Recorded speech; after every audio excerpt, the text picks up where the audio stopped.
Seriously, it's been 6 years, over 6 years, since we voted to leave the European Union, and then eventually after a few years we left the EU, but not in a perfect way because we're still tied to EU rules, especially in Northern Ireland. Yet, there's still a lot of Remoaners and Rejoiners who are still not giving up. It's fine. Keep fighting and keep losing. But there's a chunk of them. The problem here is that they are using the same old arguments that never worked. Not only never worked, they were the reason that they lost this 2016 EU referendum. Whether it was the Project Fear and the third world conflict is going to come and we're going to run out of the Pret staff serving us sandwiches, overpriced sandwiches. None of that happened. One of them was on travelling and passports. They were complaining, saying that if we leave the EU, we're not allowed to go to Germany. We're not allowed to go to France. It's interesting that they're always the same type of people.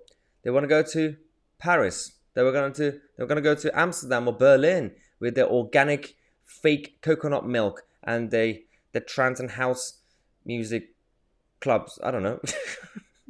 But one of them is this, Simon Calder, who from the Independent Traveller and the expert, complaining the other day on Sky News about this massive injustice of British passport.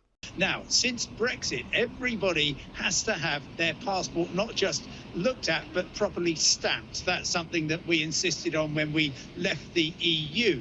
That takes far longer than the previous checks when people typically just sort of waved a passport at them and at the guards and they were waved through. I find this ludicrous argument absolutely fascinating. The way they are treating Britain and the British passport, the way they think of us, how low they think of us. There are our own people, by the way, these are Remoaners.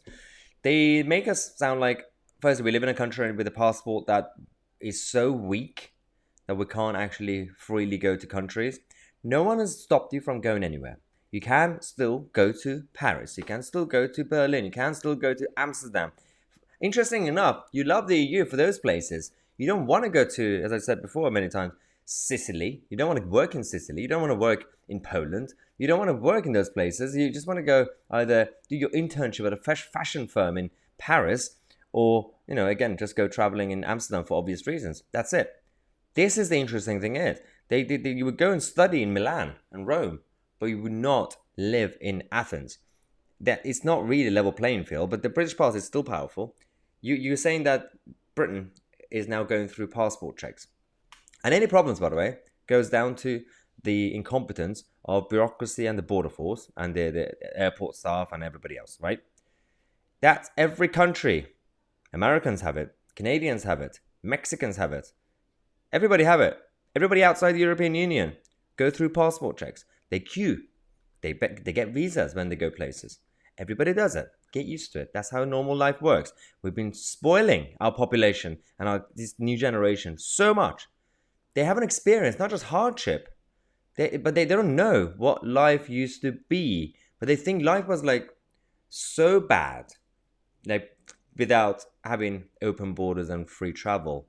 You can still travel. No one's stopping you. Just go get your passport, get your visa, and go queue and then scan it. Simple. Right, I need a break, guys. Okay. Subscribe to the channel. I'm Tousi and we are the media.